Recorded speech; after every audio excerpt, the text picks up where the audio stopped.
Port Houston plays such a vital role in so many lives here in Houston, but they also play a very quiet role in our community.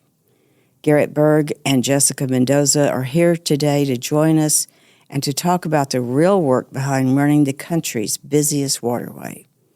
They also talk about how they choose partners within the community, just like the Rose, because they know the impact that those partners can make on the community. One of the most special parts that they talk about is how the port connects with local schools and does everything they can to improve neighborhoods. When you subscribe to our show, you help us grow.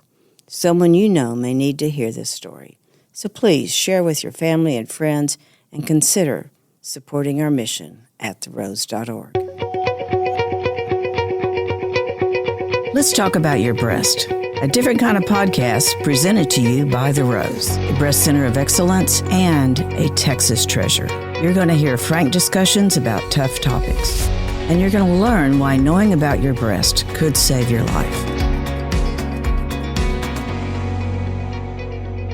Garrett and Jessica, thank you so much for being with us today. I'm really excited about getting to know more about Port Houston.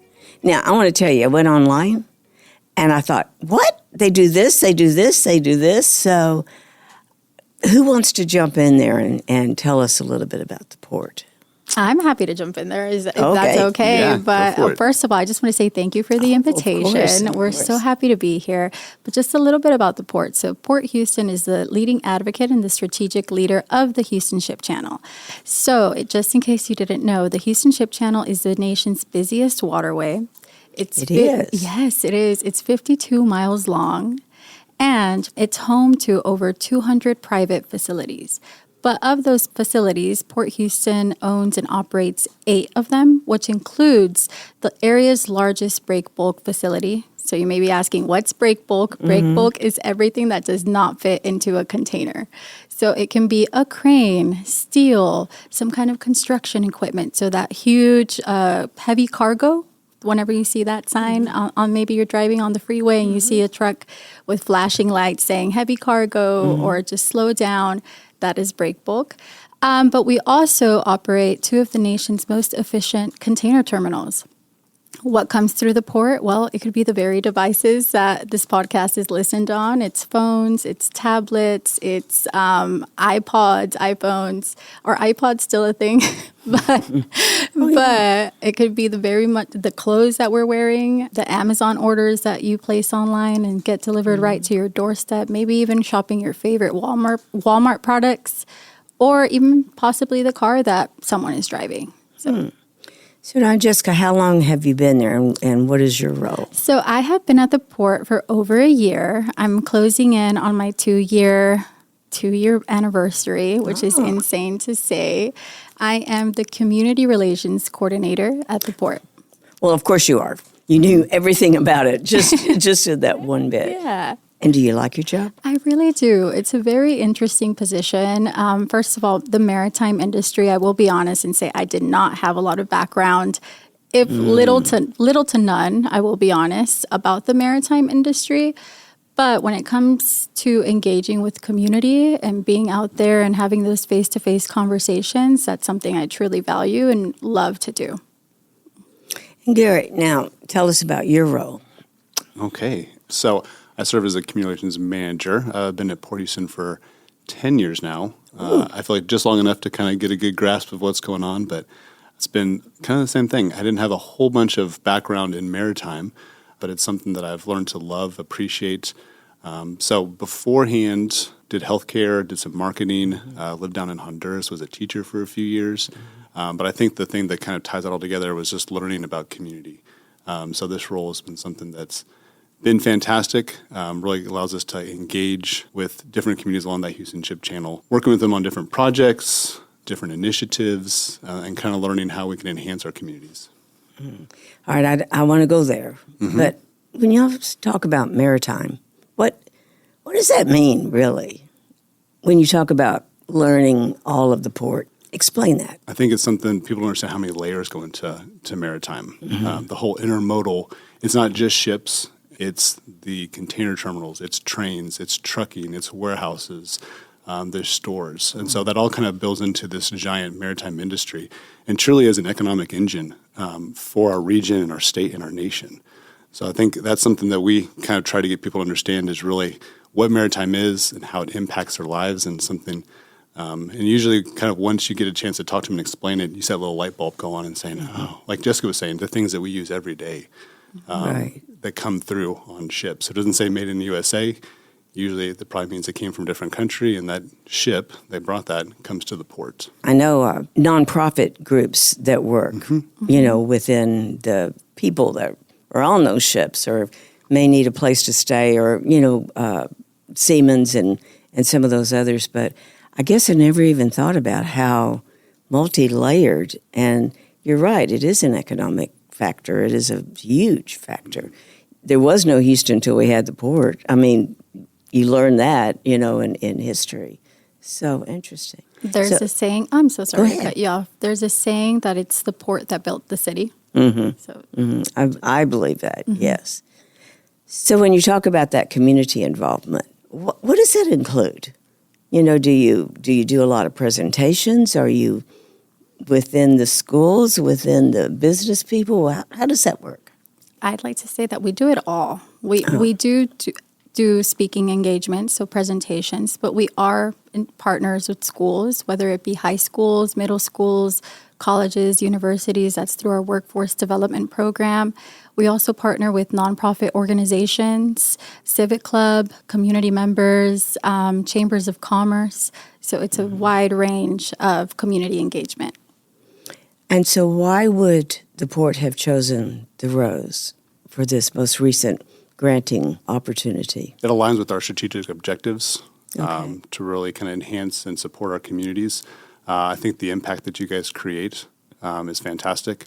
We're always looking for those partnerships and finding what is the need of our community, understanding that, and then who are the partners that are filling those needs. And so maybe it wasn't one of those things that originally, when the first application, we were trying to find that connection, but we realized it's all about supporting our communities and the work that you guys do. I think it was kind of a no-brainer. Just really grateful to be able to grow that partnership with you guys. Oh, we are too, absolutely. So when you're going out and just being able to kind of be a cheerleader for you guys, finding people who maybe don't know about the services or the opportunities that you guys present. That is so needed. I mean, because, we don't have huge marketing, and if we have any money, it's going to go to the patients. And so we depend so much on that word of mouth and our community partners.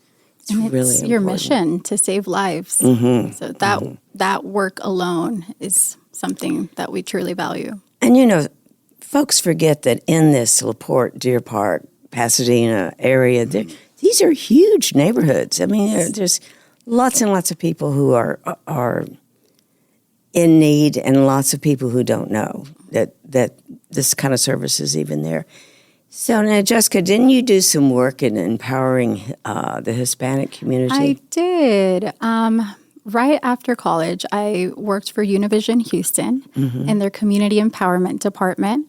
And we hosted a community affairs program strictly dedicated to that, informing the community, informing the Hispanic community of low-cost or free services, whether it be health services or maybe GED and ESL courses or safety preparedness, just a wide variety of topics dedicated to just educating and connecting, because that's the key word, that connection. And do you think we have a whole lot more to go in helping that population to understand about these health services that are so needed? I do. I feel especially there, starting with language barriers, that could be the main barrier. But I feel like there's still a lot that can be done to educate and connect the Hispanic community or communities in general that may not know that these types of resources exist. Right. There's still so many myths out there about breast. It doesn't hurt. Yeah. There's no one in my family that has breast cancer. Oh, what are some of the others? But, we hear it all the time. I didn't think it was anything, thought it would go away. Have either one of you had breast cancer in your family? Or My mother actually was able to, she had it, but I remember I was very young, and I don't think I truly understood until later conversations. But she was able to find it very early, doing just routine screenings. And so that's something I think that also resonated whenever working with the Rose. Yeah. But she was able to find it early. They were able to treat. And then one of our coworkers, she's actually a breast cancer survivor. So it's kind of one of those things when you kind of listen, there's more folks than you know that have dealt with some type of breast cancer. And so it's just, like I said, spreading the word and letting people know, how to combat that and to get regular screenings and the opportunities, like I said, that you present. My gosh, if you were young, she must have really been young. Mm-hmm. Wow. Yeah. And it's one of those things, my mother is one of my heroes, obviously, but she kind of kept that from us. Not kept it, but we just didn't really understand in the fight. And later in life, those conversations, and to realize what she was going through, but to realize the opportunities that, to catch it early. Yes.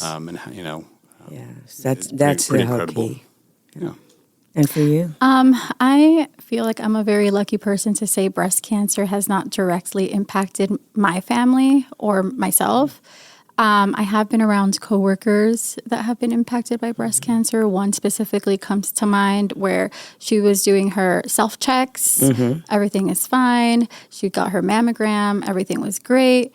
But she still felt like there was something wrong. So she kept insisting for all of the tests until they found a lump. It's so important. Yes. I mean, we tell women this all the time. You have to be your own advocate. You have to keep asking. And so they finally diagnosed her. I want to say it was the size of a tangerine or like the cuties. I want to say it was about that size, if I remember correctly. She got her treatment. I see her now on social media, and she is thriving. So I'm happy to see her thriving. That is so good to hear, though. I mean, these are the stories we hear all the time.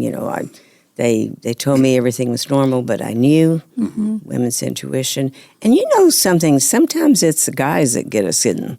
I am always amazed when I hear a patient saying, oh, well, my husband kept saying, when are you going to go get that done? Or, I guess in any kind of healthcare, we have to encourage each other to do it. I feel for women, especially if they're mothers, they tend to put themselves last.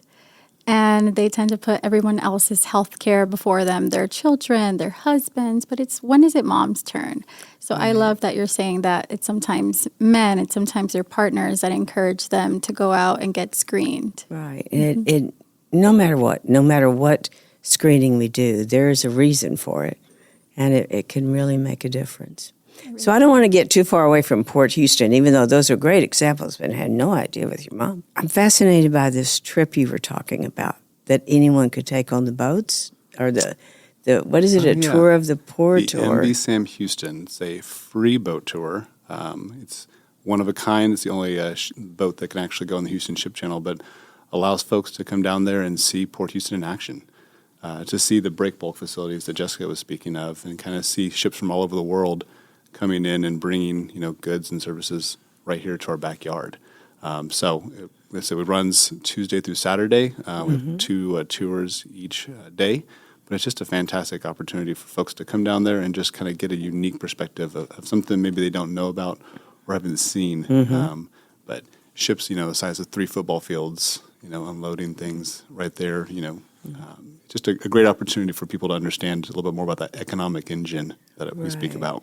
And this is free. It's free. And you make an appointment, or you sign up, or online. Yep. Okay. You register and we want to online. get that information just so that we have it, and we'll put it in our show notes. It's on the registration form, can be found on our website. Okay. And also a phone number. So maybe if you don't want to sign up online, you're able to give us a call. Oh, good. How old is the Port Houston?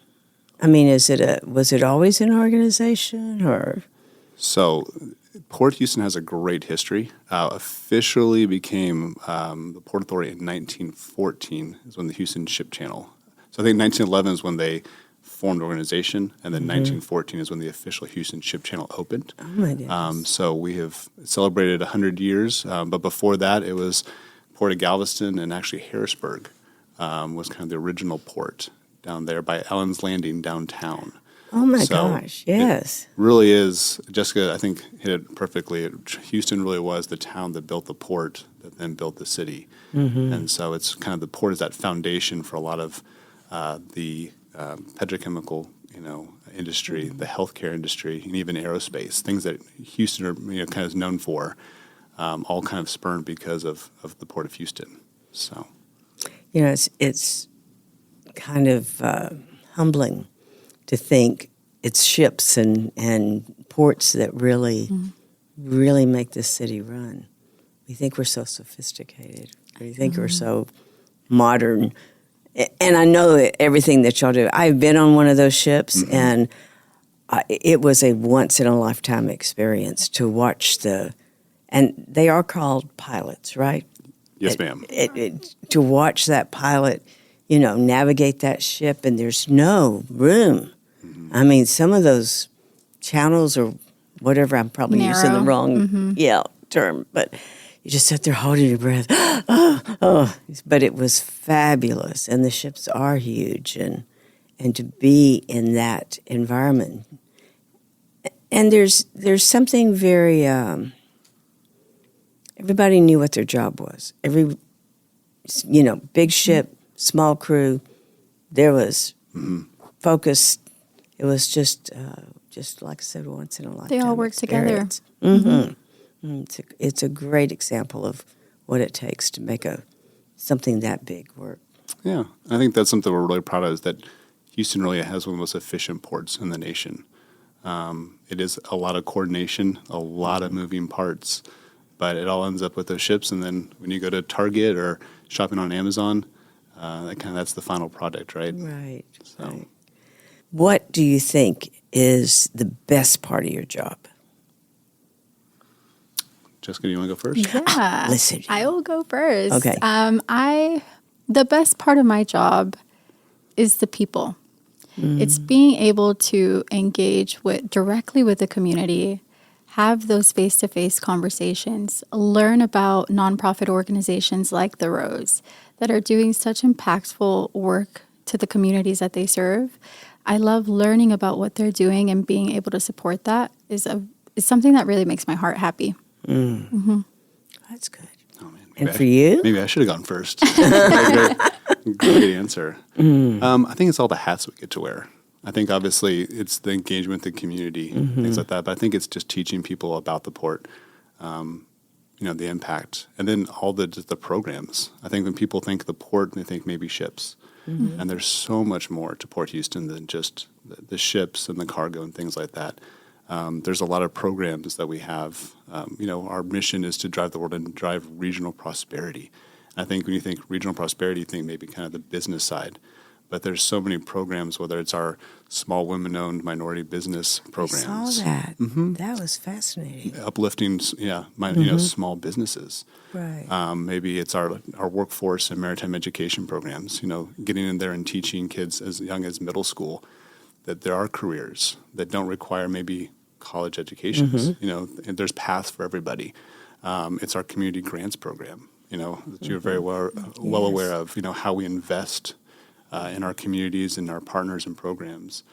So there's just so many different facets to the port that I think people don't maybe know how to access. And so I think teaching them, and then you get those success stories, like supporting the Rose through our community grants, or seeing those small businesses that are caterers who had no idea, and now a big part of their business is being able to work with Port Houston.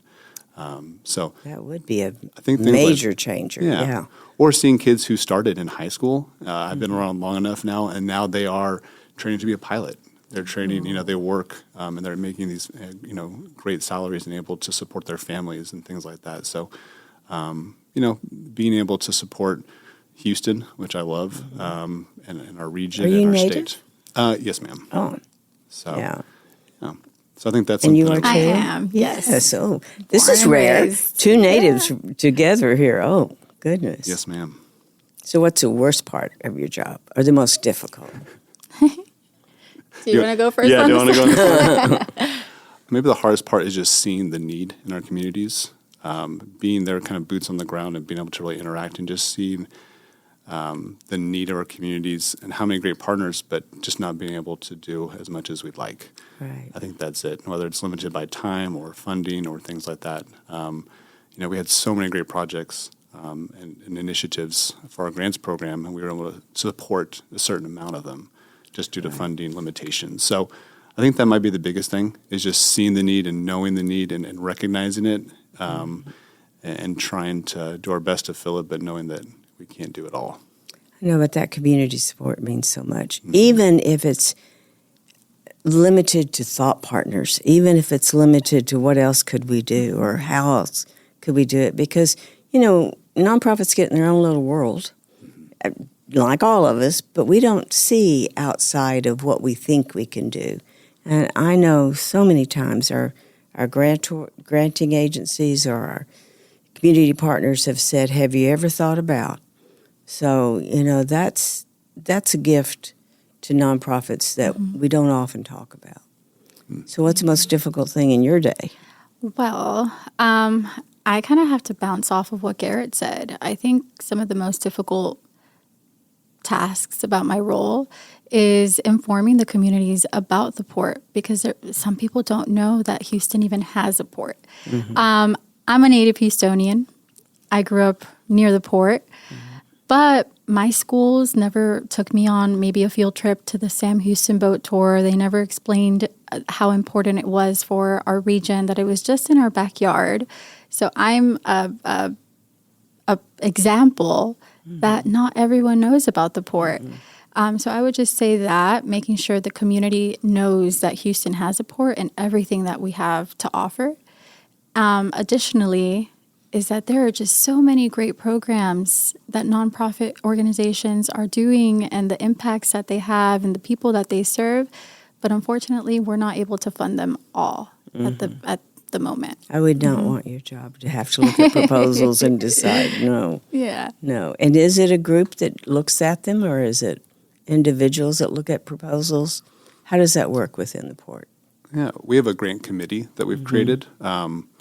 A great group with different backgrounds and disciplines, so that's a nice thing. They all have their own kind of shared lived experiences, but then their own education backgrounds. They kind of bring something to the table. But we have a grants committee that goes through a lot of training and preparation for when we do get all the applications in. So, and they spend countless hours really going through them, being very intentional with it, and then creating those recommendations that then we provide to leadership, and then leadership's the one who can then get to share the good news and award those grantees for each year. Oh, yeah.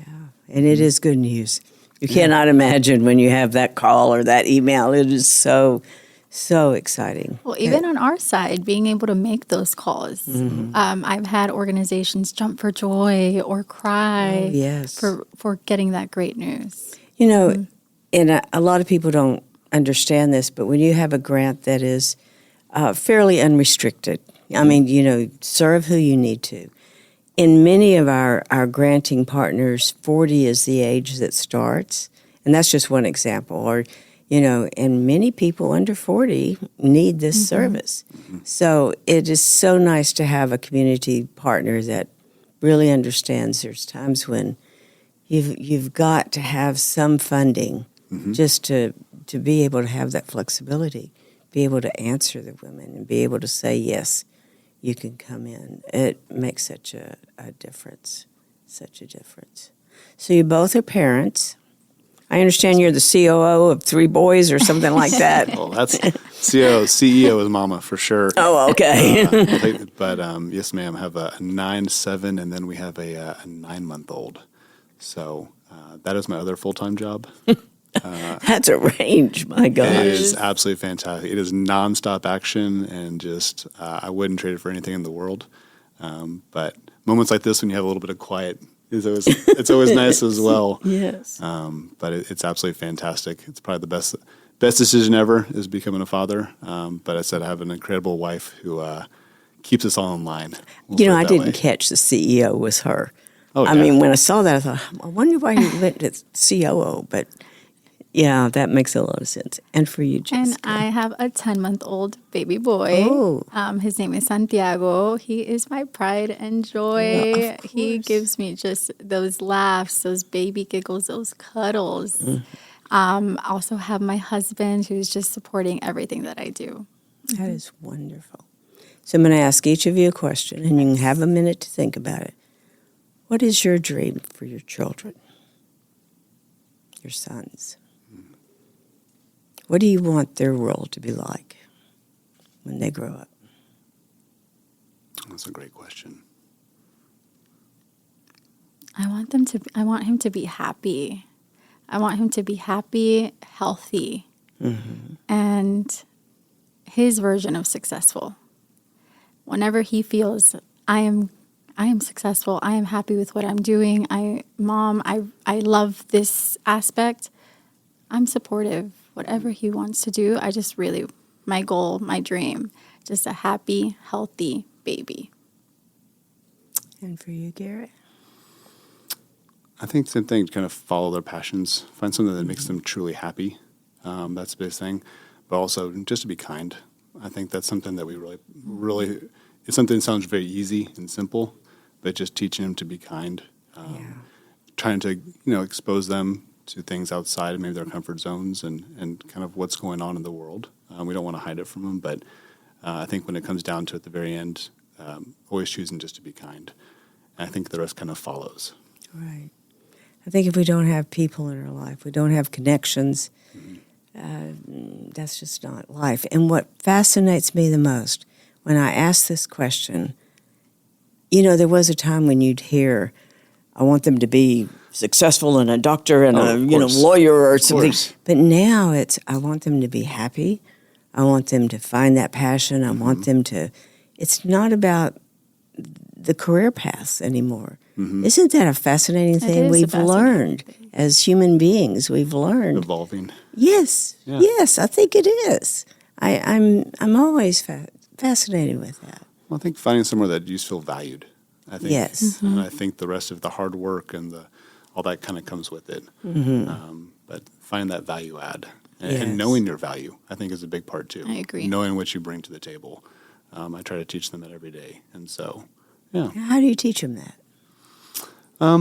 Sharing a lot of the things, maybe share experiences where I've maybe fallen short, and kind of. But I think just being open and honest with them, and just like I said, just kind of reiterating with them, letting them know, hey, it's okay to make mistakes. It's okay to try new things. It's okay to explore things that you might not have thought, because if I had never I wouldn't have ended up in the maritime industry. I think that's kind of your background was very different from that. And just being open-minded. I think you'll meet so many incredible people. Like I said, if you just keep an open mind and are kind. Yes. Anything you want to add? And getting out of your comfort zone. It's not always great to just be stuck being comfortable. That's the only way you grow, is getting out of your comfort zone, as Garrett said, trying new experiences, because you never know what you may like. Aren't you both happy to be in a job that you can feel those things and give those things back? Oh, for sure. I mean, yeah. This is what the world is about. For sure. My team, Garrett, and the rest of the team are just so supportive. Throughout my pregnancy, throughout my baby journey, they were always there for me, just a text away, even postpartum. So, companies that are family-centered, that understand family, our employees wanted that to be one of our values. And I said, no way, we're a business. We can't do that. I mean, we're not a family. And they all came back and pushed back on it. And I'm so glad they did, because as they explained it, and I've always been this way, if you're a working mother, your children come first and all this. But they also said we want our patients to feel like family. We want every patient here to feel like we're treating them like we would our family. And I hear that in your profession too, that y'all really have that kind of unique connection. It's so beautiful that you mentioned that, because my mom is actually a patient of the Rose. Oh. She's gotten about maybe 3 exams done here. I need to encourage her to come back. It's been a while since she's last got screened.